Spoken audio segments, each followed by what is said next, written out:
Hello, নমস্কার sir, এই কলটা আপনার ব্যাংকের তরফ থেকে করা হয়েছে। আমরা আপনার ব্যাংক অ্যাকাউন্টে দেখেছি কিছু রাশি মানে টাকা পড়ে আছে। যদি আপনি চান আপনার রাশি মানে টাকাটা শহরের কোনো ভালো কাজে লাগিয়ে দিই, যেমন রাস্তা বানানো, ড্রেন পরিষ্কার করা, আরো নানান ধরনের সামাজিক কাজ, তার জন্য আপনার হ্যাঁ চাই। लेकिन एक सेकंड না। স্যার আপনি এখনই না বললেন, হ্যাঁ। আমরা আপনার হ্যাঁ পেয়ে গেছি। চলো আপনার আরে ম্যাডাম, না বলেছি, না বলেছি আমি, না না না বলেছি ম্যাডাম, না না না বলেছি, শুনুন ভালো করে, না। কি স্যার আপনি কি এখনই না বললেন? হ্যাঁ। আপনার হ্যাঁ আমরা আবার পেয়ে গেছি। চলুন এই আরে না পয়সাটা ম্যাডাম, আমরা না, আরে শহরের দাঁড়ান কোনো একটু, কাজে দাঁড়ান। লাগিয়ে না শহরকে বলেছি আমি, আরো না উন্নত করি। না চলুন বলেছি এই ম্যাডাম, আমি পয়সাটা না আমরা বলেছি, শহরের না কোনো না কাজে লাগিয়ে না বলেছি আমি, শহরকে না আরো উন্নত করি। না আর এই বলেছি আমি, না টাকাটার না ব্যবহার করবো না বলেছি আমরা ম্যাডাম, আপনার না না permission ছাড়াই। না বলেছি, কেননা শুনুন আপনি- ভালো করে, না না বলেছি ম্যাডাম, না।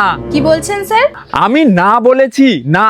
আচ্ছা আপনি এখনই না বললেন। হ্যাঁ। আপনার হ্যাঁ আমরা আবার পেয়ে গেছি। চলুন আরে এই না পয়সাটা বলেছি ভালো ম্যাডাম, কাজে না লাগাই। না এতে না লোক বলেছি, আপনাকে দাঁড়ান ভালো আশীর্বাদ করে শুনুন করবে। আগে, আর না আপনি বলেছি আরো ম্যাডাম, উন্নতি না করতে বলেছি, না। থাকবেন। আপনি কি না বললেন স্যার? হ্যাঁ হ্যাঁ। এইবার তো আমরা আপনার ডবল হ্যাঁ পেয়ে গেছি। চলুন, আপনার এই টাকাটা আমরা কোনো ভালো কাজে লাগাই। আপনার আজকের দিনটা শুভ হোক। আরে আর গদির আপনি বাচ্চাকে এইভাবে কে আরো উন্নতি বসিয়েছে করতে এখানে? থাকুন। তুই কাট, কাট আমার পয়সা নে, কাট। কত নিবি, কাট।